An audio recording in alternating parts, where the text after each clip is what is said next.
자, 우리 다 함께 인사할까요? 할렐루야! 반갑습니다. 한 주간 잘 보내셨죠? 교회에 들어올 때 좀 맛있는 냄새 안 났나요? 맛있는 냄새? 자, 오늘은 드디어 이제 청년부가 중심이 돼서 짜장밥을 준비했습니다. 오늘 특징은 고기를 좀 듬직하게 썰었습니다. 고기를 좀 큼지막하게 썰어서 무슨 짜장밥에 스테이크가 들어있지 막 이럴지도 모를 정도로 두툼하게 썰었습니다. 맛은 좀 없을지라도 청년들이 아침부터 일찍 나와서 열심히 준비했으니까 맛있게 드셨으면 좋을 것 같습니다. 그리고 오늘 이제 이따 광고하겠지만 이번 주 토요일에 노예 체육대회가 있습니다. 청군 백군 나누어서 이제 진행하게 될 텐데, 특별히 작년에 오신 분 알겠지만 오는 분들이 거의 대부분 선물을 받아갈 정도로 선물을 많이 준비하니까 참석하셔서 좋은 선물도 타가시고 1등 선물 탔으면 좋겠어요. 1등 선물이 75인치 스마트 TV니까 오셔가지고 우리 교회에서 좀 타갈 수 있었으면 좋을 것 같습니다. 많이들 오셔서 함께 노예와 연합하고 함께 즐거운 시간 가졌으면 좋을 것 같습니다.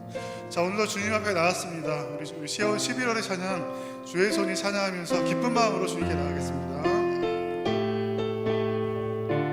전능하신 하나님이 삶에 가득한 주님의 통치를 찬양하는 마음으로 다 함께 나가겠습니다. 전능하신 우리 하나님, 삶에 가득한 주님의 통치, 주님 보호하시고 지켜주시네, 주시고 인도하시네. 살아계신 우리 하나님, 삶에 가득한 주님의 임재, 우리를 불러주신 하나님, 불러주시고 채워주시네, 들으시고 응답하시네. 주의 손이 붙드십니다. 주의 손이 붙드시네. 흔들리는 우리의 삶을 주의 손이 고치시네. 상한 우리의 마음을, 우리 처음부터 한번 다시 찬양합시다. 전능하신 하나님,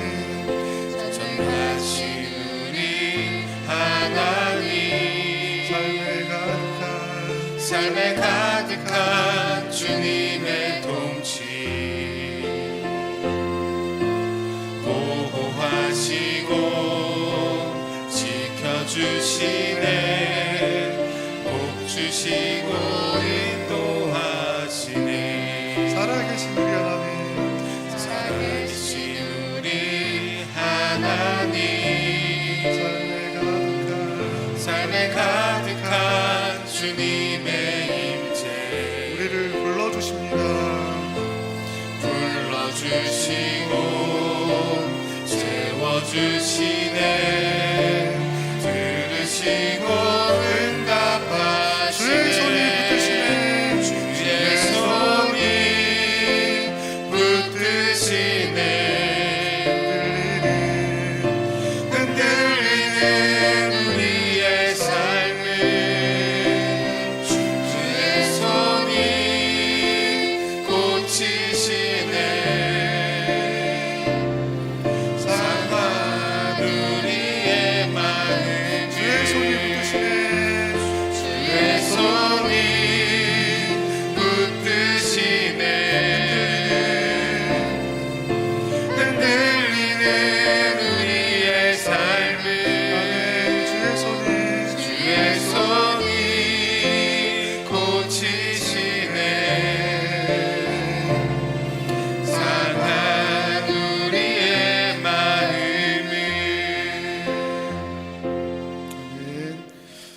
모든 분들께 주님께서 붙드시고 치유하시는 시간이 되실 줄을 믿습니다. 주님의 임재하심이 함께하기를 바라는 마음으로 임재 찬양하겠습니다. 하늘의 문을 여소서, 하늘의 문을 여소서, 이곳을 주목하소서. 주를 향한 노래가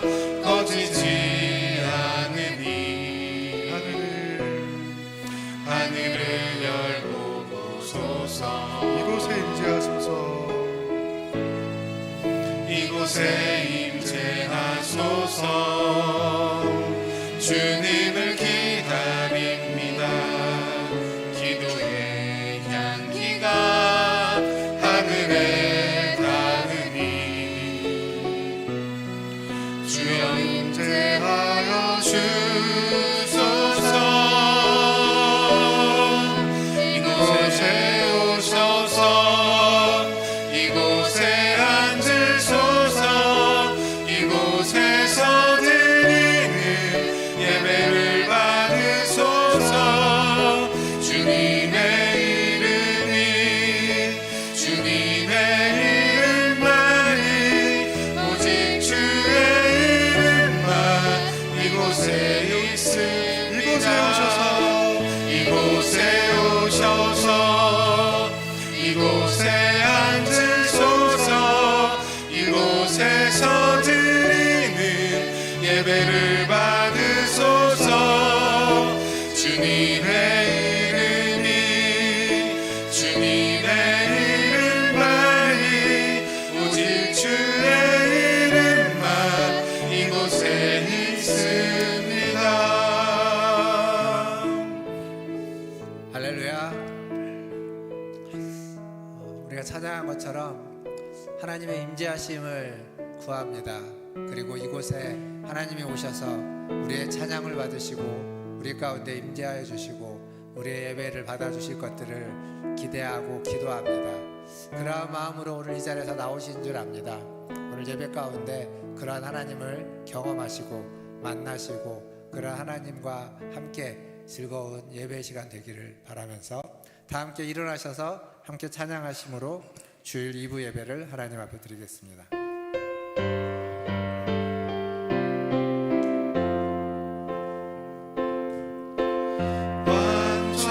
완전하신 나의 주 그의 길로 날 인도하소서. 행하신 모든 일 주님의 영광 다 경배합니다. 예배합니다. 찬양합니다. 주님만 날 다스리소서. 예배합니다. 찬양합니다. 주님 홀로 높임 받으소서. 여호와는 자기를 경외하는 자들과 그의 인자하심을 바라는 자들을 기뻐하시는도다. 아멘. 하나님, 하나님의 선하심과 인자하심을 구하며 주님 앞에 나왔습니다. 우리를 받아 주시옵소서. 우리를 기뻐하시는 하나님, 오늘 또 이 예배 가운데 임재하여 주시고 우리에게 은혜 베풀어 주시고 우리에게 말씀하여 주시고 우리를 새롭게 하여 주셔서 하나님 주시는 새 은혜를 힘입어 한 주를 살아갈 수 있도록 우리를 충만케 하여 주시옵소서. 예배 시종을 주님께 의탁하며 예수님의 이름으로 기도하옵나이다. 아멘. 우리 다 함께 성시교독 교독문 26번 시편 50편을 함께 교독하겠습니다. 내 백성아 들을지어다. 내가 말하리라. 이스라엘아 내가 내게 증언하리라. 나는 하나님 곧 내 하나님이로다.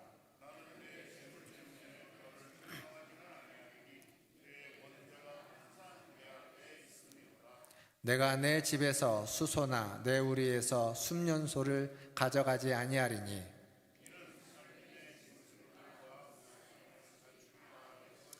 산의 모든 새들도 내가 아는 것이며 들의 짐승도 내 것이미로다.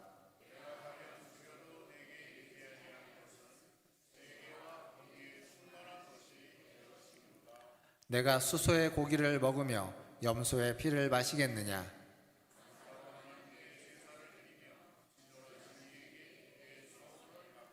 다 함께 환난 날에 나를 부르라. 내가 너를 건지리니 내가 나를 영화롭게 하리로다. 아멘. 사도신경으로 신앙을 고백합니다.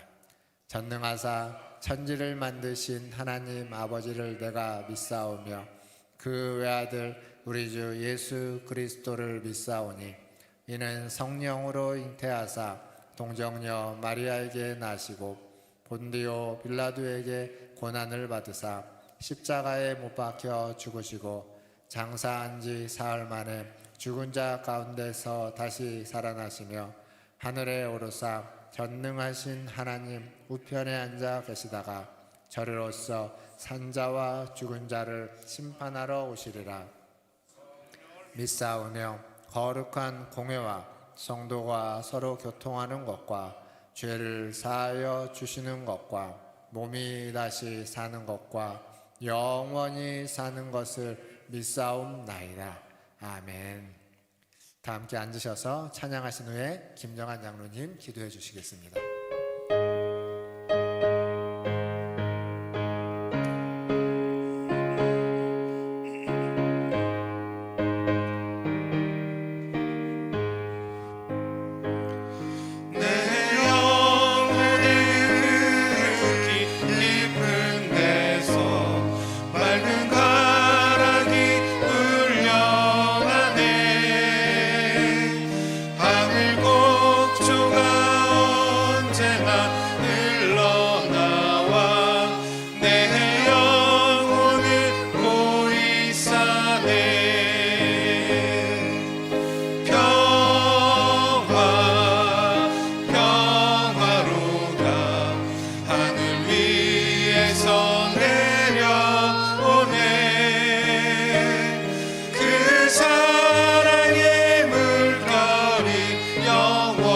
영원토록 내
속히 나가세.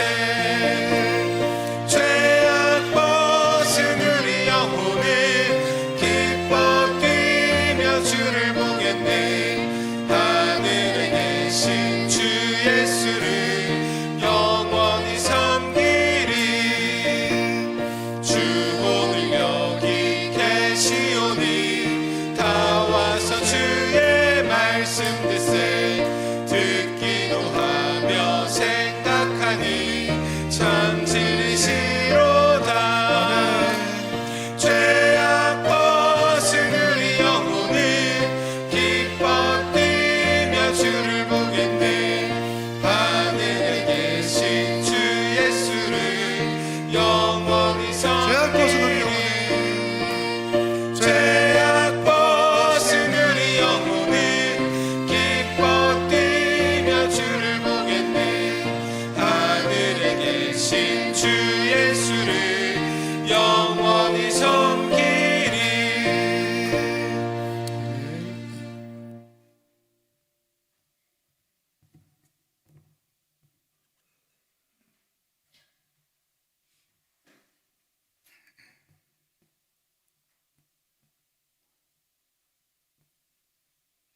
사랑이신 하나님 아버지, 풍성하신 하나님의 사랑과 은혜로 우리를 구속해 주시고 하나님의 백성, 하나님의 자녀로 살게 하심을 감사합니다. 그 사랑에 힘입어 오늘도 예배의 자리로 나오게 하심을 감사합니다. 이곳에 주님 임재하셔서 우리들이 드리는 찬양과 기도를 기쁘게 받아주시고 세우신 목사님을 통해 주시는 말씀을 하나님의 음성으로 듣는 귀한 시간이 되도록 은혜 베풀어 주시옵소서. 하나님 아버지, 허물과 죄로 죽을 수밖에 없는 우리를 위해 십자가에 달려 죽기까지 우리를 사랑하신 아버지, 말로 할 수 없는 사랑을 받은 자로서 사랑을 받은 만큼 하나님을 사랑하고 이웃을 사랑하며 살아서 자녀다운 삶을, 또 제자다운 삶을 살며 나아가 제자 삼는 삶을 살라 하셨는데, 나 자신을 돌아보며 너무나 부족함에 부끄러움을 느끼오니 용서하여 주시옵소서.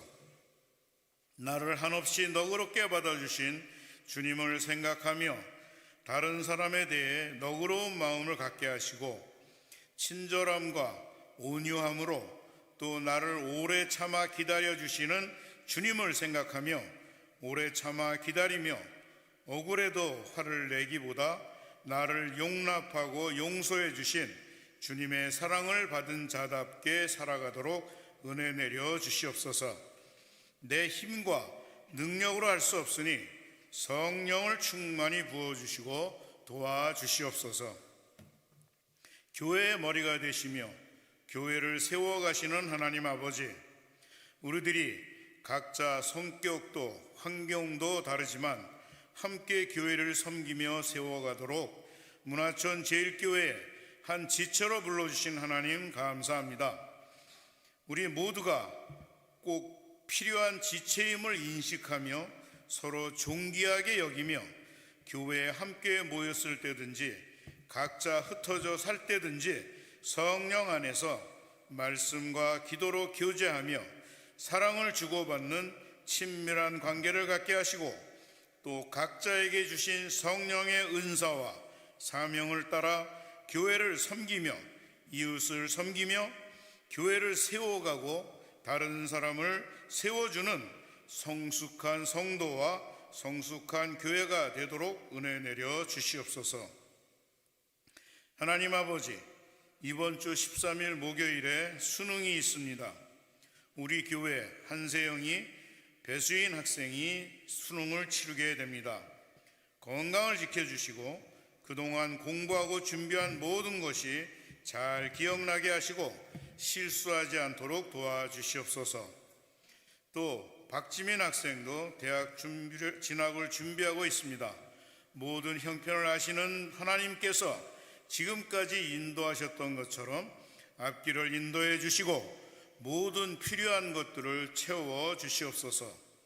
또 김태현 학생의 앞길을 열어주시고 인도해 주시옵소서.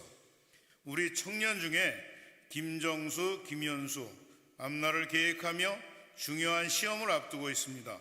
저들에게 더욱 지혜를 주시고 마지막까지 잘 준비하여 아름다운 결과가 있도록 은혜를 내려 주시옵소서.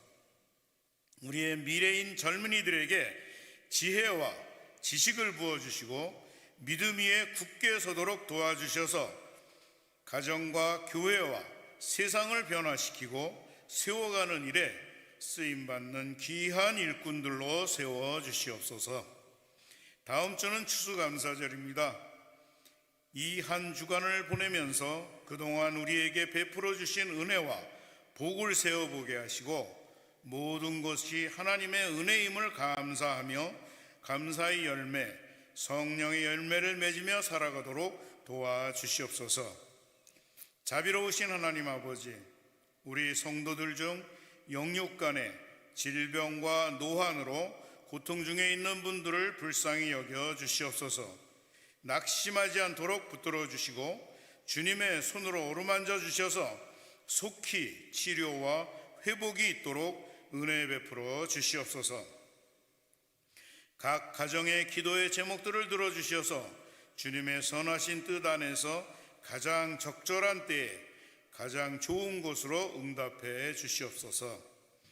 늘 은혜의 말씀으로 우리를 먹이시는 박성원 목사님, 오늘도 단위에 세워주셨으니 성령으로 충만케 하셔서 하늘의 지혜와 능력으로 말씀을 선포하시도록 도와주시옵소서.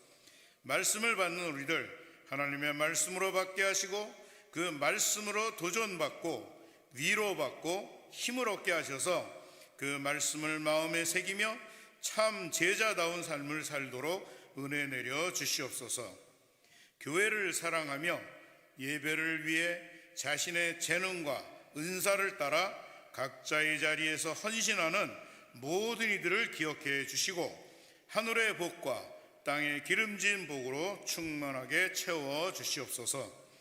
우리를 사랑해 주시고 그 사랑을 전하는 자로 불러주신 은혜를 감사하며 사랑이신 예수 그리스도 이름으로 기도합니다.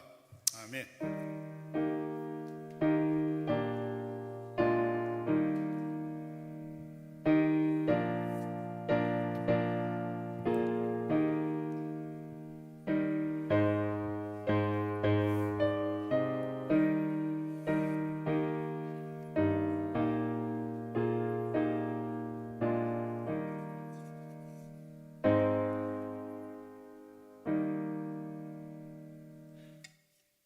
교회 소식 전해드리겠습니다. 다음 주일은 추수감사주일입니다. 한 해 동안 주님 앞에 감사한 일들을 되돌아보면서 감사한 시간을 준비하시길 바라겠고, 또 강단 장식을 해야 되는데 여러분들이 좀 기관에서도 하시겠지만 또 개인적으로 교회로 작은 과일이나 야채들을 이렇게 보내주시면 이 강단에다가 추수감사 장식을 하는데 보태도록 하겠습니다. 13일 날 목요일 정도까지 교회로 보내주시면 더 감사드리겠습니다. 그리고 아래에 있는 광고를 좀 땡겨서 하면요, 네 번째 추수감사주일 찬양대회가 있죠. 저희가 다음 주 주일 2부의 오후 예배 시간에 2시에 있습니다. 많이들 신청해 주신 걸로 아는데 신청하신 분들은 또 잘 연습하셔서 준비해 주시고, 지금이라도 신청하기 원하시는 분들은 또 신현수 전사님에게 신청해 주시면 감사하겠습니다. 그리고 43주차 성경통독입니다. 이번 주간에는 로마서 말씀 그리고 고린도전서 8장까지 통독하도록 하겠습니다. 돌아오는 토요일에 이제 노예에서 하는 한마음 운동회 체육대회가 있습니다. 관상 다목적 구장에서 있는데 여기가 대중교통으로는 가기가 조금 불편해서 아마 차량을 이용해야 됩니다. 그래서 가실 분들은 교회로 오전 8시에 출발할 예정입니다. 8시까지 오시고 토요일 날 오시면 아까 장로님이 잠깐 말씀드렸는데 선물이 작년에 가보니까 거의 참여한 분들은 모두가 다 선물 하나 이상씩 받아서 갔던 걸로 기억합니다. 그래서 오시면은 또 선물을 받으실 거고, 또 선물 중에는 아까 몇 인치요? 75인치의 스마트 TV도 있다고 합니다. 우리 집사님들이 받으시면 좋을 것 같습니다. 황수구 집사님 꼭 가셔야 될 텐데. 예, 그런 거 잘 받으시는데. 예. 그래서 같이 가셔서 많이 즐거운 시간 보내시고 또 선물도 많이 받아오시면 좋겠습니다. 예, 그리고 돌아오는 목요일 날 수학능력 수능 시험이 있습니다. 우리 한세영 배수인 학생이 시험을 보고요. 또 고3 친구 한 친구는 이제 취업이 돼서 지난주부터 이제 취업해서 직장에 나가고 있다고 합니다. 그들을 위해서 기도해 주시고, 또 우리 박지민 학생도 대입 준비를 하고 있습니다. 같이 함께 기도해 주시면 감사하겠습니다. 그리고 오늘 중식은 우리 한학현 집사님, 황은아 집사님 가정에서 대접해 주십니다. 감사합니다. 이상입니다. 하나님 말씀 보겠습니다. 오늘 우리에게 주신 하나님 말씀 마태복음 14장 22절에서 33절까지 말씀입니다. 마태복음 14장 22절에서 33절까지 말씀, 저와 한 절씩 교독하도록 하겠습니다. 22절 제가 먼저 읽겠습니다. 예수께서 즉시 제자들을 재촉하사 자기가 무리를 보내는 동안에 배를 타고 앞서 건너편으로 가게 하시고,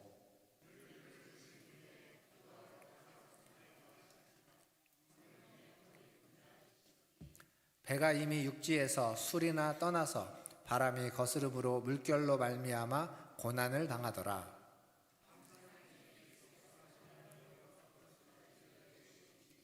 제자들이 그가 바다 위로 걸어오심을 보고 놀라 유령이라 하며 무서워하여 소리 지르거늘,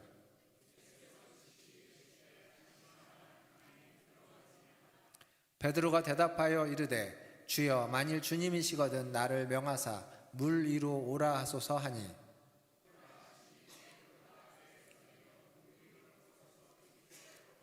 바람을 보고 무서워 빠져가는지라 소리질러 이르되 주여 나를 구원하소서 하니,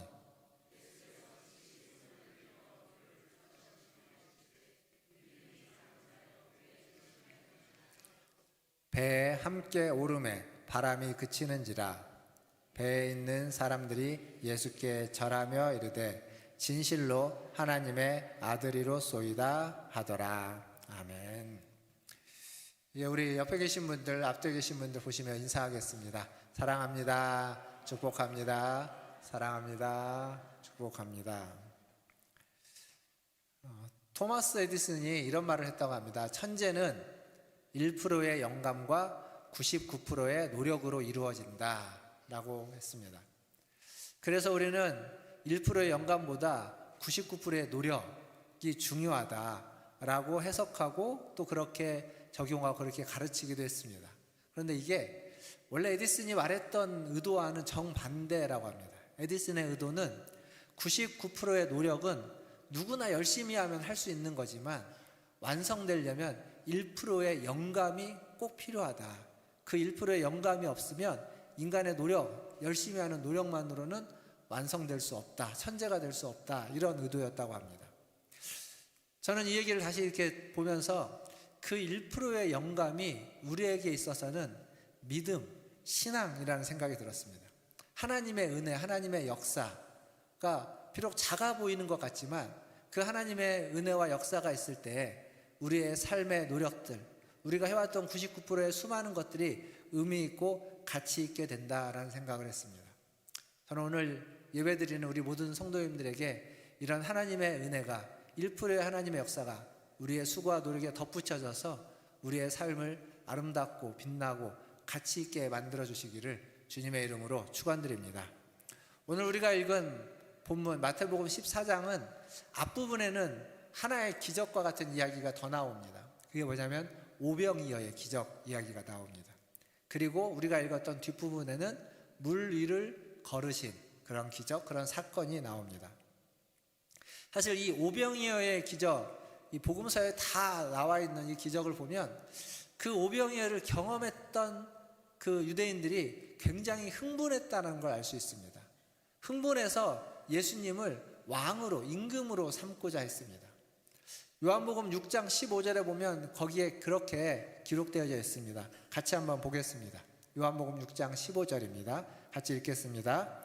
그러므로 예수께서 그들이 와서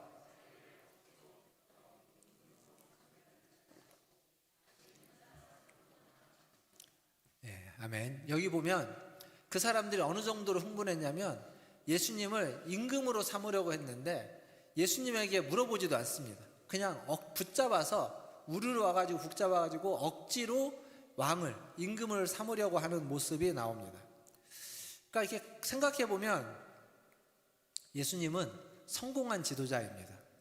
왜냐하면 사람들에게 인정을 받았지 않습니까? 그리고 사람들이 왕으로서, 임금으로서 세우게 되는 최고의 자리에 오르게 되는 겁니다. 가만히 있으면 됩니다. 사람들이 다 해주니까요. 그런데 예수님은 그 자리에 있지 않았습니다. 왜냐하면 예수님은 성공하기 위해서 이 땅에 오신 게 아닙니다. 예수님은 사명을 위하여 이 땅에 오셨습니다. 예수님은 성공이 얼마나 위험한지 압니다. 성공에 취하다 보면 사명을 망각하게 되는 겁니다. 그래서 예수님은 그 사명을 망각하지 않기 위해서 성공을 뒤로하고 혼자서 산으로 올라가서 기도하신 겁니다. 성공은 우리를 들뜨게 합니다. 흥분시킵니다.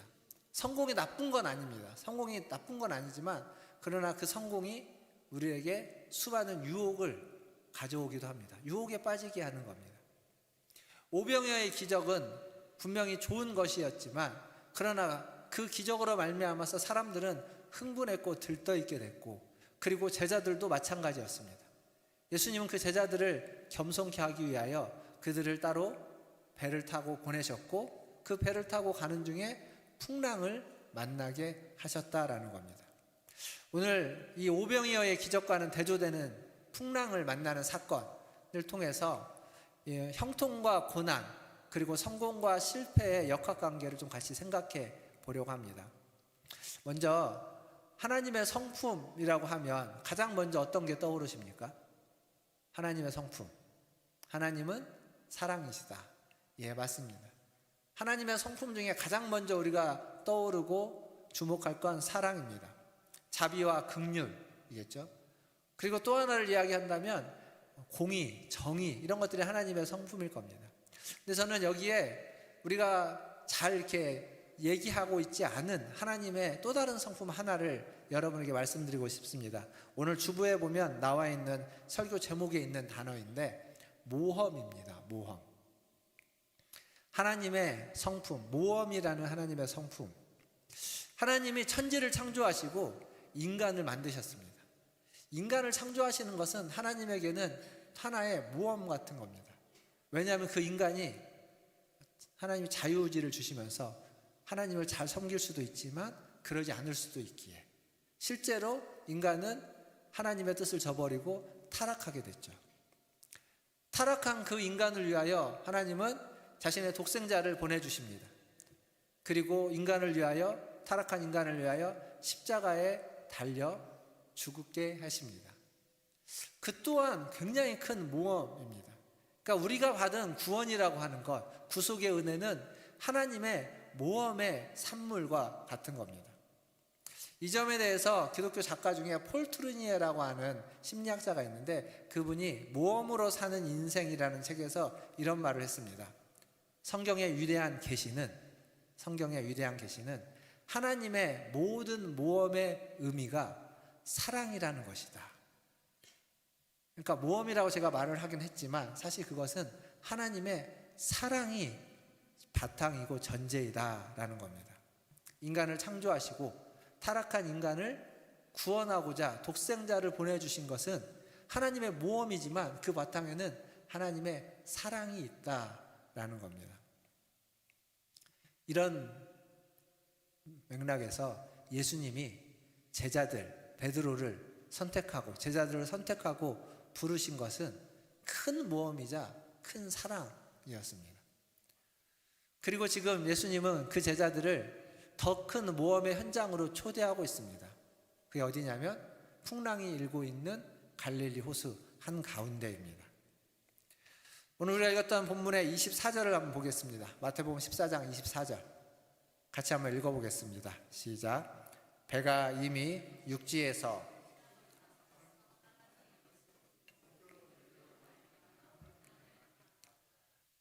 아멘. 지금 제자들은 오병이어를 경험하고 오병이어의 어떤 흥분을 가지고 있는 채로 배를 탔습니다. 육지에서 술이나 떠났다는 얘기는 다시 돌아올 수 없을 만큼 갔다. 즉 호수 한가운데다, 그런 의미입니다. 근데 거기에서 큰 바람을 만나서 바람이 거스름으로 고생을 하고 있는, 고난을 당하고 있는 처지에 있었던 겁니다.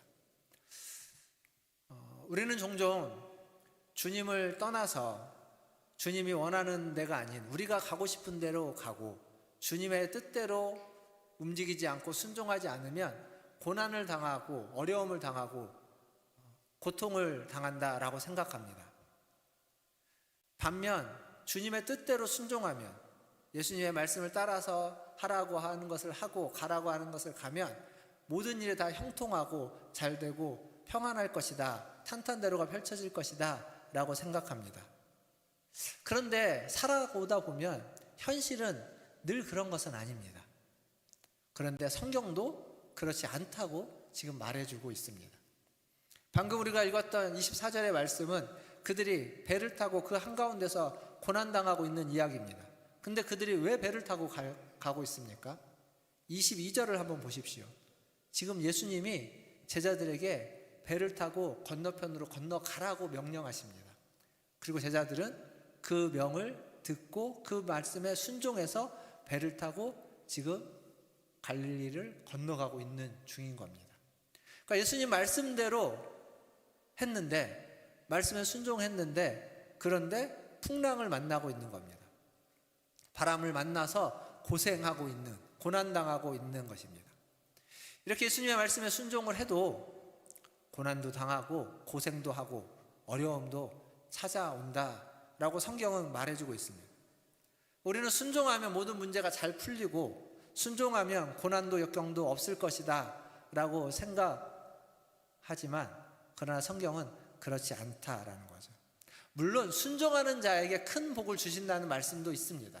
그러한 사건도 있고 그러한 이야기도 성경에 분명히 있습니다.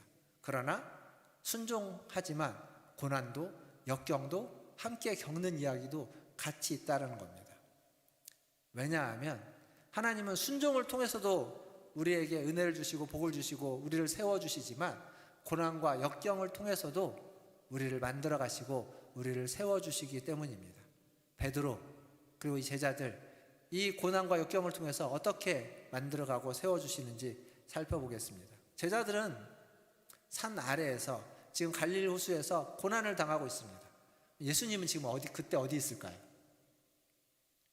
어디 있죠? 산 위에 있습니다. 제자들에게 배를 타고 건너편으로 건너가라 하고 사람들을 흩으시고 혼자 무리를 떠나서 산 위에 올라가셨습니다. 거기에서 무엇을 했을까요?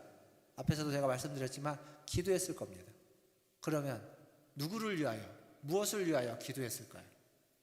예수님이 늘 관심을 갖고 위했던 대상은 가난한 자, 고난당하는 자, 역경 가운데 있는 자, 소외받은 자들이었습니다. 그러니까 고난당하고 있는 자, 고통받고 있는 자들을 위하여 주님은 늘 기도하셨습니다. 이 산에서도 아마 그들을 위하여 기도했을 것입니다. 그리고 지금 그 기도의 대상이 되는 고난당하는 자들이 배 타고 있는 제자들입니다. 제자들의 이 고난이 심해졌을 때, 그러니까 풍랑이 가장 드셀 때 아마 예수님은 산에서 내려와서 제자들에게 찾아간 것 같습니다. 성경을 읽다 보면 예수님의 모습이요, 지극히 인간적인 모습으로 많이 나옵니다. 우리처럼 식사를 하셔야 되고 일을 하시면 피곤해서 쉬셔야 됩니다. 간혹 죽은 자를 살리시고 귀신을 쫓아내는 일들이 있긴 하지만 대부분은 그냥 말하시고 걸으시고 뭐 이렇게 축지법을 쓰거나 그런 모습들이 나오지 않습니다. 그런데 물리를 걷는 이 사건이 지금 여기 있는 겁니다. 예수님이 늘 갈릴리 호수를 지날 때 물리를 걸어서 다니시지 않았습니다. 딱 한 번 요때 있는 겁니다. 그만큼 어찌 보면 지금 제자들의 형편이 긴박했다는 겁니다. 지금 고난당하고 있는 그들의 상황이 중하고 심했다는 거죠. 급히 산에서 내려와서 그들을 찾아갑니다. 성경에 보니까 밤사경이라고 되어 있죠. 밤사경. 지금으로 얘기하면 새벽 3시에서 6시 사이. 그러니까 밤중에 가장 어둠이 짙게 드리워졌을 때, 가장 어두울 때 주님이 제자들을 찾아가는 겁니다. 가장 어두운 데다가 폭풍을 치고 있습니다. 제자들 중에는 탁월한 어부들이 있었습니다. 어부들은 누구보다도 그 바람, 폭풍을 많이 겪었을 것이고 어떻게 하면 그때 살아남는가. 이들이 지금 살아있는 어부라는 건 그때 그것을 다 견뎌냈던 사람들이라는 의미입니다. 그러니까 견뎌내고 이겨냈던 사람들이죠. 그러나 아무리 탁월한 어부도요, 폭풍을 온전히 이길 수는 없습니다. 몇 번은 견뎌내고 버티지만 언젠가는 그 폭풍에 삼켜버리기도 한다라는 겁니다. 예수님 깜깜한 밤에 폭풍 치는 바다 위를 걸어서 오십니다. 풍랑과 싸우다 지친 제자들, 그들은 그 예수님을 보고 예수님인지 알아보지 못합니다. 그리고 아까 우리가 읽었던 말씀 보니까 유령으로 생각해서 무서워서 소리를 질렀다, 이렇게 성경에 기록되어져 있습니다. 우리가 살아가다가 어떤 고난을 당하고 어떤 어려움을 겪고 어떤 풍랑 가운데 처하면요, 우리는 움츠러들게 됩니다. 움츠러든다는 게 몸도 움츠러들고 마음도 움츠러들고 우리가 보는 모든 시각들도 다 움츠러듭니다. 그래서 보이는 것을 제대로 분간하고 판단하지 못합니다. 판단력이 떨어집니다. 지금 제자들이 딱 그런 겁니다.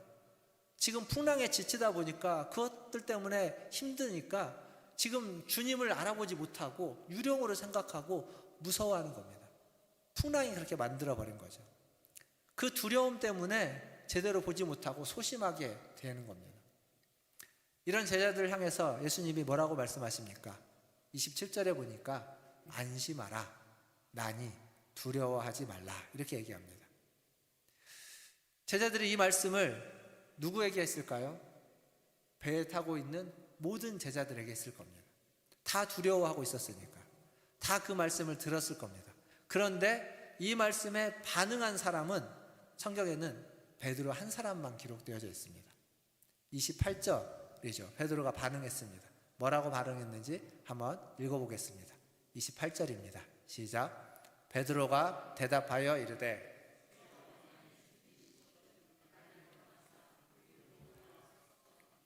아멘. 자, 주여, 만일 주님이시거든 나에게 명하사 나를 물 위로 오라 하소서. 지금 풍랑이 치고 있습니다. 바람이 불고 있습니다. 파도가 치는 거예요. 배 안은 그나마 좀 안전합니다. 배가 뒤뚱뒤뚱해도. 근데 배 밖은요, 풍랑 치는, 파도 치는 더 위험한 곳입니다. 근데 지금 베드로가 뭐라고 말하냐면 당신이 주님이시라면 나로 물 위를 걷게 하소서. 물 위를 걸으려면 배 안에 있어야 됩니까? 배 밖으로 나가야 됩니까? 배 밖으로 나가야 됩니다. 인류 역사상, 성경에도 마찬가지지만 인류 역사상 물 위를 걸었던 사람은 아무도 없습니다. 예수님과 베드로밖에 없습니다. 이스라엘 역사 중에 홍해바다를 건너기도 했지만 홍해바다 위를 건너지 않고 홍해바다 물을 치우고 마른 땅을 해서 건너갔습니다. 요단강도 그렇게 건너갔습니다. 엘리야와 엘리사는 그의 옷자락으로 쳐가지고 그 물을, 요단강을 마르게 해서 거기를 지나가 기록은 있습니다. 그러나 물리를 걸어간 기록은 없습니다. 오직 베드로만 있는 겁니다. 분명 배 안이 더 훨씬 안전합니다. 그러나 거기에서는 물 위를 걸을 수가 없습니다. 물 위를 걸으려면 위험한 물로, 바다 위로, 배 밖으로 나가야 되는 겁니다. 그건 굉장한 모험이고 굉장한 도전입니다. 감히 어느 누구도 그것을 요구한 적도 없는, 도전한 적이 없는 모험이고 도전입니다. 이 요청에, 이 요구에 예수님 뭐라고 말씀하셨습니까? 딱 한마디, 아주 짧게 합니다. 오라. 오라. 이렇게 딱 한마디 합니다. 아마 영어로는 come 이랬을 것 같습니다. 딱 한마디 합니다. 베드로는 이 말씀을 듣고 배 안에 있지 않고 배 밖으로 나가서 바다 위를 걷게 됩니다. 말씀을 앞에서 난이 두려워하지 말라라고 하는 말씀을 모든 제자들이 들었습니다. 베드로도 들었습니다. 그리고 베드로는 그것을 믿고 주님께 묻습니다. 정말 주님이시라면 나를 명하여 물 위로 오라 하소서. 오라라고 했죠. 그 말씀을 들었고 그 말씀을 믿었습니다. 근데 그 말씀을 듣고 믿었는데 그냥 배 안에 있으면 어떻게 됩니까? 그러면 물 위를 거둘 수가 없습니다. 물 위를 걸으려면 그 말씀을 듣고 믿은 다음에 그 말씀대로 그 말씀을 믿고 배 밖으로 나가야 되는 겁니다. 순종해야 되는 겁니다. 베드로는 예수님의 말씀의 역사를 이미 본 적이 있습니다. 장모가 열병으로 고생할 때 예수님이 오셔서 말씀으로 장모의 열병을 고치시는 것, 쫓아내는 것을 봤습니다. 그리고 이어서 수많은 병자들과 귀신을 말씀으로 쫓아내는 것을 경험했습니다. 보았습니다. 그리고 누가복음 5장에 가면 본인이 밤이 새도록 수고하였지만 물고기 한 마리를 얻지 못하다가 주님의 말씀을 듣고 그 말씀에 의지하여 그물을 내리니까 물고기가 잡히지 않는 시간, 물고기가 잡히지 않는 곳에서 그물이 찢어질 것처럼 많은 양의 물고기가 잡히는 것을 경험했습니다. 말씀에 의지하여서 그가 그물을 내렸을 때. 그러니까 지금 베드로는 말씀에 의지한다는 게 무엇인지 이미 경험해 본 적이 있습니다. 그리고 지금 이 순간에도 그는 오라라고 하는, 나다라고 하는 그 말씀에 의지해서 배 밖으로 발길을 내딛는 겁니다. 사랑하는 성도 여러분, 믿음이란 말씀에 순종하는 것입니다. 믿음으로 산다는 건 말씀에 순종하면서 모험하고 도전하는 삶입니다. 그게 믿음으로 사는 겁니다. 우리는 기본적으로 안전에 대한 본능이 있습니다. 안전하고 싶어 합니다. 그러나 안전만 있지 않고 모험에 대한 본능도 사람 중에는 있습니다. 호기심이라고도 표현할 수 있겠죠. 분명 배 안에 있으면 안전합니다. 하지만 배 안에서는 결코 바다 위를, 물 위를 걸을 수 없습니다. 물 위를 걸어본 사람과 바다 위를 걸어본 사람과 걷지 않은 사람은 같은 사람일 수 없어요. 다릅니다. 그리고 똑같은 사람이어도 내가 물 위를 걸어보는 경험을 하기 전과 한 후는 다를 수밖에 없습니다. 신앙생활도 마찬가지입니다. 내가 어떠한 경험, 그 경험이 내게 있는 것과 없는 것은 다를 수밖에 없습니다. 이제 한 13년 정도 된 것 같습니다. 제가 2012년도에 이제 미국에 공부하러 유학이라는 걸 갔습니다. 뭐 가게 된 계기도 있는데 그 전에는 가라고 해도 안 갔습니다. 왜냐하면 저는 되게 안정적인 걸 좋아하는 사람입니다.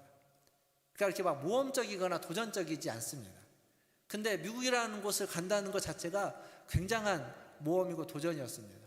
언어도 안 되고 돈도 없고, 그리고 그걸 이제 가기 위해서 제가 상담했던 분은 저한테 그런 질문을 했어요. 미국에 갔다가 돌아올 때가 있느냐, 누가 갔다 오면 너를 받아준다고 교회가 있다든지 약속된 게 있느냐고 묻더라고요. 아무것도 없었습니다. 아무런 약속도 없었고 받아줄 데도 없었고 그냥 가려고만 한 거지 갔다 오는 것까지 생각해 본 적이 없습니다. 그러자 그분이 뭐라고 말하냐면, 그렇게 얘기하니까 그러면 다시 생각해 보라고, 가지 말라고. 가는 건 쉬울 수 있는데, 가는 건 마음 먹으면 갈 수 있는데 얼마든지, 근데 오는 건 훨씬 더 어렵다고. 오는 게 보장되어 있지 않으면 가는 걸 다시 한번 재고해 보라고 했습니다. 그 말을 듣고 되게 멘붕이었죠. 하지만 여차여차해서 갔습니다. 가서 4년을 살고 왔습니다. 공부도 하고 공부도 마쳤고 4년을 살고 왔습니다. 그 경험이 여전히 저는 안정적인 걸 추구하고 여전히 저는 이렇게 도전적인 것을 좀 쉽지 않아 하지만, 그럼에도 불구하고 저희 아들 아까 지민이가 이제 대입 준비를 한다고 했죠. 지민이가 미국으로 유학을 가려고 준비를 합니다. 지민이는 저를 닮아가지고 되게 안정적인, 여유롭고 안정적인 애입니다. 근데 그가 미국으로 간다고 할 때 제가 만류하지 않습니다. 가는데 우리가 뭐 다 서포트를 해줄 수도 없고 지원을 해줄 수도 없는데, 그럼에도 불구하고 가라고 하고, 걔가 이제 학교를 선정을 해서 원서를 이미 보내기도 했고 이제 또 보내기도 할 텐데, 거기에다가 제가 이 학교는 어떠냐 이렇게 또 다른 학교도 추가합니다. 그건 지민이가 보기에는 아빠가 무모해 보이는 학교들입니다.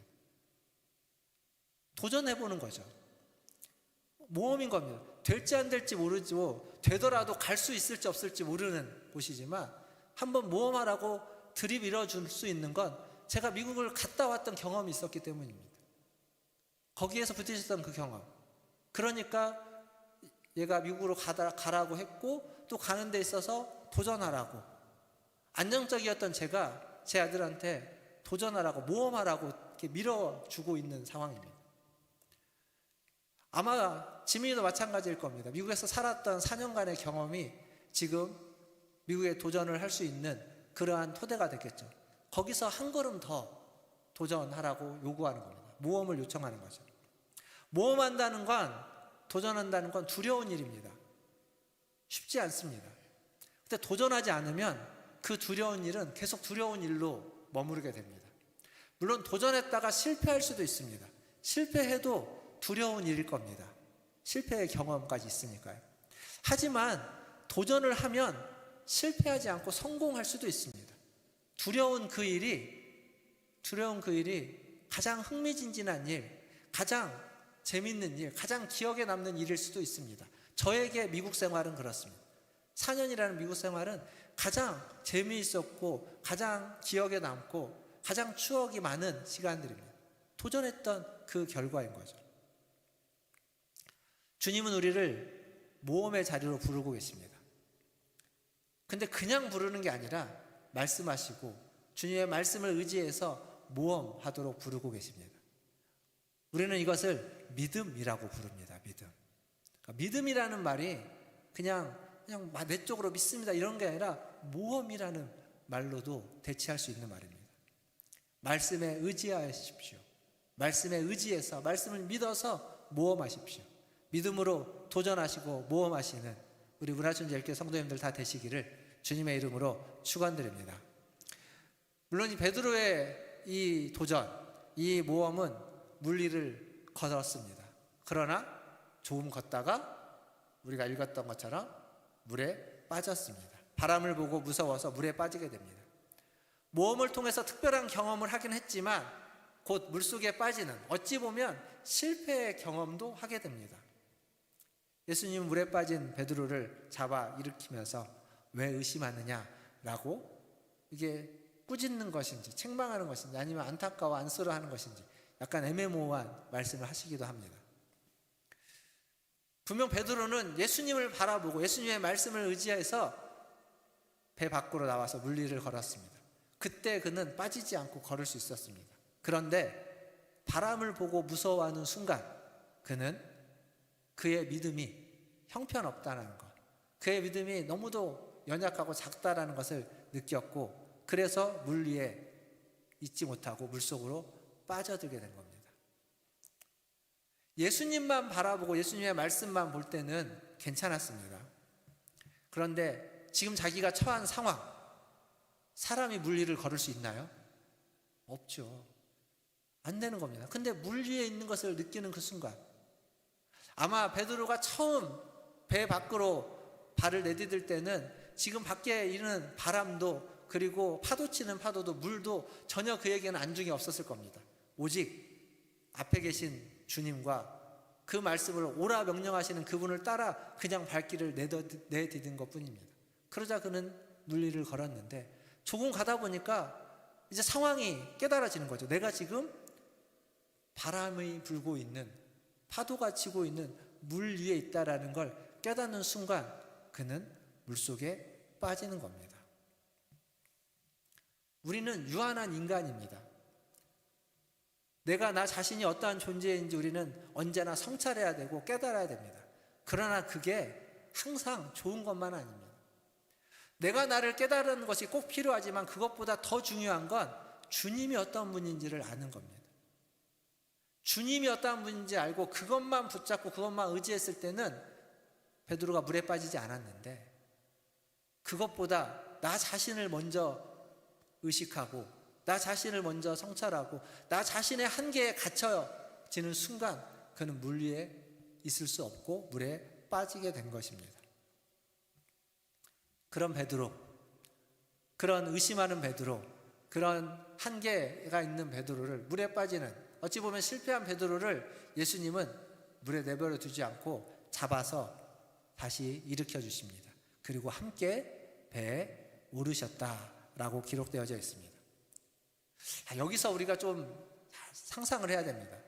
이게 성경에 그냥 지나가는 말로 적혀져 있는데 그 행간을 좀 읽어보면 베드로가 배 위에서 물로 내려왔습니다. 그래서 예수님을 향해서 걸어갔습니다. 얼마나 갔는지 모릅니다. 1m를 갔는지 5m를 갔는지 아니면 10m를 갔는지 모르지만 얼마나 걸어갔습니다. 그리고 주님은 그 앞에 있었죠. 근데 오다가 물에 빠집니다. 베드로가 예수님 바로 앞에 있었으면 베드로가 물에 빠지면서 예수님 손을 바로 잡았겠죠. 발이라도 붙잡았겠죠. 근데 그렇지 않다는 건 나를 건져내 달라고, 구해 달라고. 그리고 예수님이 손으로 붙잡습니다. 그 얘기는 뭐냐면 떨어져 있었고 예수님이 와서 베드로를 잡았습니다. 베드로를 잡아서 어떻게 됐죠? 그 다음에 성경은 붙잡았고 함께 배에 오른다 이렇게만 기록되어 있는데, 함께 배에 오르려면 베드로가 온 거리만큼 베드로를 데리고 다시 물 위를 걸어서 가야 됩니다. 베드로를 물속에 있는 채로 끌고 가지는 않았을 겁니다. 물 위를 걸어서 다시 갔던 거예요. 이 얘기가 무슨 얘기냐면, 베드로가 의심해서 물속에 빠졌다면 물속에 빠져있는 베드로는 여전히 의심하는 베드로입니다. 그러면 예수님이 손잡아 일으키면 그 의심이 사라지나요? 아닙니다. 여전히 의심하는 베드로지만 예수님이 잡아주시면 다시 물 위를 걸을 수 있습니다. 의심이 없어야만 물 위를 걷는 게 아닙니다. 의심이 없고 온전한 믿음이어야만 물 위를 걷는 것이 아니라 예수님의 손에 잡히면 물 위를 걸을 수 있습니다. 의심이 있어도. 지금 베드로에게 이야기하는 게 그겁니다. 그러니까 베드로의 이 실패한 베드로를 예수님이 붙잡아서 함께 배에 오르게 했다라는 이 행간에서 있는 의미가 말해주는 건 믿음이라는 것, 예수님에게 붙잡혀 있다는 것, 예수님과 함께 있다는 것이 얼마나 중요한지를 말해주고 있습니다. 의심보다 그게 훨씬 더 중요하다는 거죠. 의심은 죄가 아닙니다. 누구나 할 수 있는 일입니다. 누구나 의심할 때가 있고 의심할 수 있습니다. 그런데 그 의심조차도 예수님은 믿음으로 이겨내기를 원하십니다. 그 믿음이라는 건 주님의 손에 붙잡혀 있는 것, 주님의 손을 붙잡고 있는 것, 주님과 함께하는 그 믿음이 있으면 의심을 해도 물 위를 걸을 수 있다라는 것을 베드로에게 직접 경험시켜 준 겁니다. 의심하고 있는 자기가 지금 예수님의 손에 이끌려 물 위를 걸어서 다시 배에 올라간 겁니다. 의심했어도 예수님은 베드로를 버리지 않았습니다. 그리고 배 위에 올라와서 아까 말했던 한마디 하는 거죠. 믿음이 작은 자여 왜 의심하느냐? 왜 의심하였느냐? 이건 의심했다고 꾸짖는다기보다는 이 맥락에서 볼 때 너가 의심을 믿음으로 좀 이겨냈으면 좋겠다. 믿음이 작은 것에 대한 안타까움의 표현이다라고 저는 생각합니다. 말씀을 좀 마무리하면서, 지금 제가 베드로와 예수님 얘기를 했지만 이 사건에서 앞에서 잠깐 언급했던 11명의 제자들도 있습니다. 그들은 어디에 있었냐면 배 안에 있었습니다.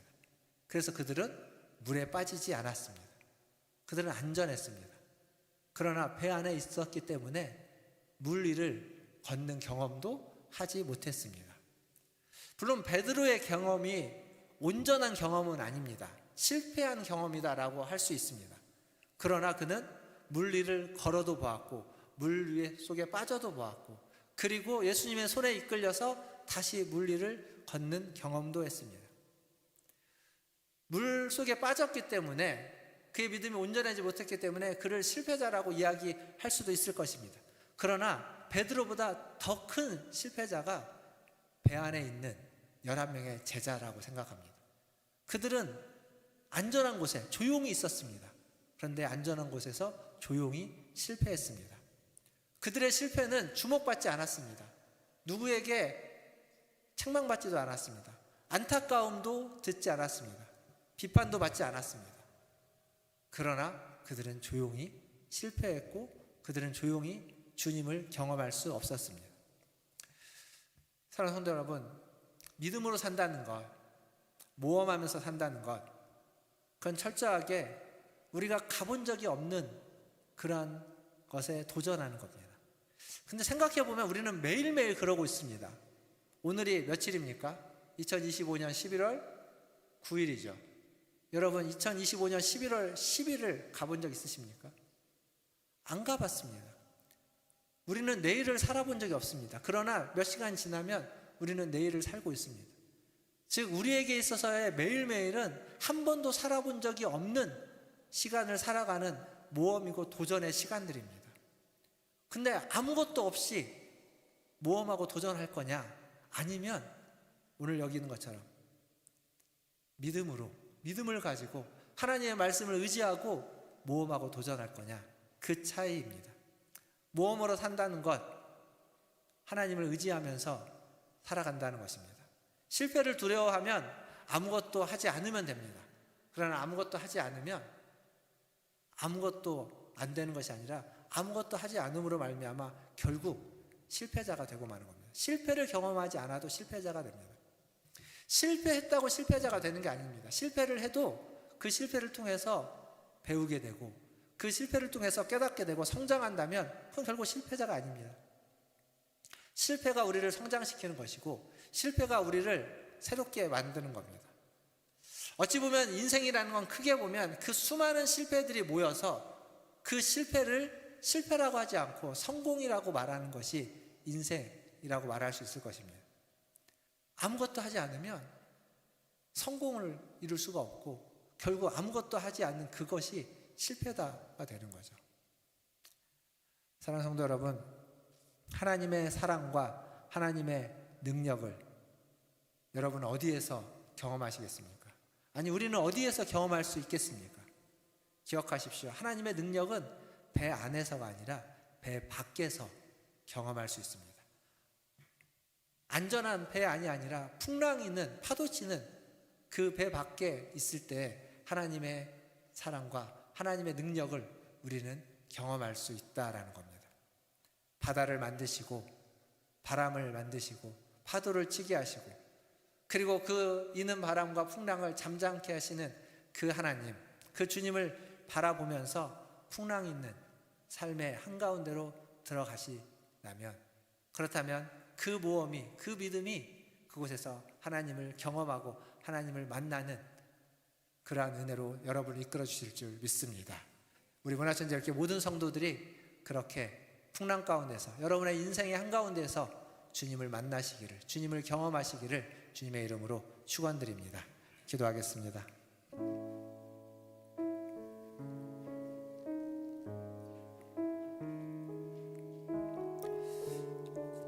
안전한 곳은 분명히 배 아닙니다. 우리는 안전한 걸 더 선호하고 추구할 겁니다. 그러나 주님을 만나기 위해서는 믿음의 삶을 살아가려면 때로는 모험하고 도전해야 됩니다. 안전을 잠시 포기하고 나의 평안한 것들을 잠시 내려놓고 주님 앞에 나아갈 수 있어야 됩니다. 나에게 불편한 것이지만 그것이 우리의 신앙과 나의 신앙과 우리의 교회와 하나님의 나라를 위하여 맞는 것이고 옳은 것이라면 그것을 선택하고 그 불편함을 감수하는 것이 우리의 도전이고 모험일 것입니다. 오늘 시간 기도할 때 하나님 내 삶에서 풍랑이 있는 우리의 인생의 그 한가운데에서도 주님을 의지하면서 주님의 말씀을 의지하면서 믿음으로 모험으로 살아가게 하여 주시옵소서. 우리의 인생이 주님과 함께하는 믿음으로 살아가는 모험으로 살아가는 인생이 되게 하여 주시옵소서. 우리 같이 기도하며 나아가겠습니다. 기도하겠습니다. 하나님 오늘도 하나님의 은혜를 구하고 하나님 오늘도 하나님의 하나님 오늘도 주님의 말씀을 들으면서 하나님의 우리에게 주시는 말씀 아버지 하나님 그리고 우리에게 주시는 이 말씀 하나님 우리가 지금 있는 곳에서 우리가 처해 있는 곳에서 하나님 앞에 한 걸음 더 나아갈 수 있는 아버지 하나님 되게 하여 주시옵소서. 하나님 매일매일 살아가는 곳에서 아버지 하나님 한 번도 걸어가보지 않은 길을 걸어가면서 하나님 우리의 몸에 묻지 않고 아버지 하나님 우리의 막막하지 않는 아버지 하나님 그런 시간들이고 하나님 도전하고 아버지 하나님 붙이고 모험할 수 있게 하여 주시옵소서. 하나님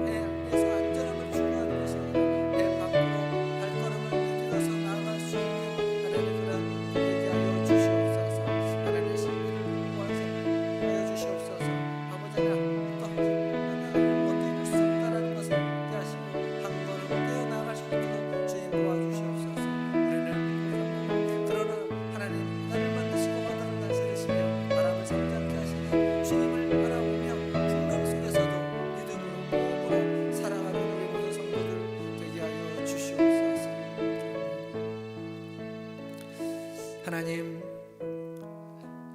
우리에게 믿음을 주셔서 감사합니다.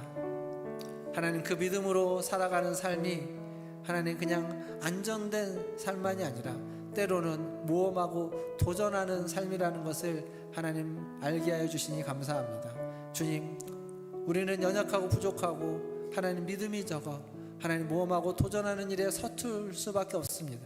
그러나 그렇다고 두려워하여 아무것도 하지 않는 자가 아니라 때로는 실패하더라도 때로는 움츠러들더라도 하나님 한 번은 모험하고 도전하면서 나의 몸에 맞지 않는 옷을 입듯이 나의 마음에 맞지 않는 그 일을 하고 그 길에 있듯이 하나님 그렇게 실패하더라도 두려워하더라도 도전할 수 있는 그러한 우리 성도들 되게 하여 주시옵소서.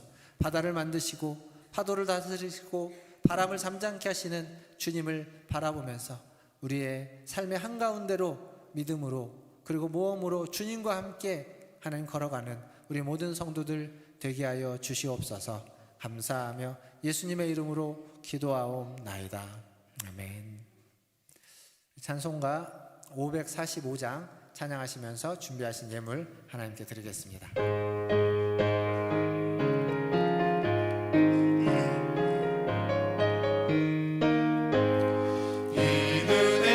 증거 아니 되어도 믿음만을 가지고서 늘 걸으며 이 귀에 아무 소리 아니 들려도 하나님의 약속을 서리라. 걸어가세 믿음 위에 서서 나가세 의심 버리고 걸어가세 믿음 위에 서서 눈과 귀에 아무 증거 없어도 이들을 보기에는 어떠하든지 이미 얻은 증거대로 늘 믿으며 이 맘에 의심 없이 살아갈 때에 우리 소원 주 안에서 이루리. 걸어가세 믿음 위에 서서 나가세 의심 버리고 걸어가세 믿음 위에 서서 눈과 귀에 아무 증거 없어도 주님의 거룩함을 두고 맹세한 주 하나님 아버지는 참 미쁘다. 주 귀한 모든 약속 믿는 자에게 응치 못할 무슨 일이 있을까. 걸어가세 믿음 위에 서서 나가세 의심 버리고 걸어가세 믿음 위에 서서 눈과 귀에 아무 증거 없어도 주님의 거룩함을 두고 맹세한 주 하나님 아버지는 참 미쁘다. 그 귀한 모든 약속 믿는 자에게 능치 못할 무슨 일이 있을까. 걸어가세 믿음 위에 서서 나가세 의심 버리고 걸어가세 믿음 위에 서서 눈과 귀에 아무 증거 없어도. 기도하겠습니다. 하나님, 우리의 눈과 우리의 귀에 아무런 증거가 보이거나 들리지 않더라도 하나님 우리에게 주신 그 믿음을 따라 하나님 우리에게 주신 삶을 믿음으로 걸어가는 우리 성도들 되게 하여 주시옵소서. 하나님, 특별히 이제 수능을 맞이하고 있는 우리 학생들에게 함께하여 주시고 하나님 그 시험의 시간 또 고3을 하나님 지나서 이제 사회생활로 대학생활로 성인이 되어서 가는 그 시간에 하나님을 경험하고 하나님을 만나서 하나님 이 경험과 이 시간이 그들의 인생을 통하여서 하나님 다시 올 수 없는 경험과 시간이 되게 하여 주시고 하나님을 깊이 만나면서 하나님을 안에서 떠나지 않는 믿음으로 살아갈 수 있는 귀한 복된 시간들 되게 하여 주시옵소서. 아버지 하나님, 또한 우리 성도들 매일매일 살아가는 삶의 자리에서도 주님을 만나며 하나님 주님을 예배하며 주님의 뜻에 순종하며 살아갈 수 있게 하여 주시고 하나님 이렇게 거룩한 주일을 맞이하여 주님 앞에 예배하러 올 수 있도록 하나님 항상 인도하여 주시옵소서. 예배하러 나올 때 빈손으로 오지 않고 주신 물질 중 일부를 구별하여 주님께 드립니다. 이 물질이 쓰이는 곳에 하나님의 나라가 임하며 하나님의 뜻이 이루어지고 하나님의 역사가 임하게 하여 주시옵소서. 하나님 또한 기도하는 것은 예물을 드리는 우리 성도들의 삶의 순간순간 함께하여 주시옵소서. 주님의 말씀을 의지하여 주님의 말씀에 따라 순종하며 살아가게 하여 주시고 하나님 우리의 연약함으로 말미암아 우리가 의심을 하더라도 우리의 손을 붙잡아 주시고 우리의 손을 붙잡아 일으켜 주시고 물 위를 걷는 주님과 함께 동행하는 삶을 살아가는 우리 모든 성도들 되게 하여 주시옵소서. 그 삶의 여정들 속에 하나님을 찬양하고 하나님을 높이며 하나님의 은혜로 말미암아 수많은 열매들을 맺는 그러한 삶이 되는 우리 축복받은 우리 문화촌제일교회 성도들 다 되게 하여 주시옵소서. 감사합니다. 오늘도 우리와 함께하여 주시고 우리를 지키시고 우리를 보호하시며 우리를 인도하여 주시는 그리고 우리를 이끌어 세워주시는 하나님께 찬송과 존귀와 영광을 올려드리며 우리 구주 예수님의 이름으로 감사하며 기도하옵나이다. 아멘. 지금은 부활이요 생명이신 우리 구주 예수 그리스도의 은혜와 우리를 사랑하시는 아버지 하나님의 크신 사랑하심과 우리와 날마다 함께 하시는 성령 하나님의 위로교통 충만 내주하심이 오늘도 주의 말씀을 듣고 믿고 그 말씀에 순종하여 발걸음을 떼어 옮겨가는 우리 문화촌제일교회 모든 성도들 위에와 그들의 자녀손들과 가정과 직장과 일터 위에 주의 말씀을 의지하여 순종하여 그 폭풍 가운데 나아가는 선교사님들과 사역자들 위해 주님의 은혜와 도우심을 구하는 재난당한 자, 환난당한 자, 고난당한 자, 역경 가운데 있는 모든 주의 백성들 위에와 이 나라와 이 민족과 저 북녘 땅 위에 이제로부터 영원토록 함께 있을지어다. 아멘.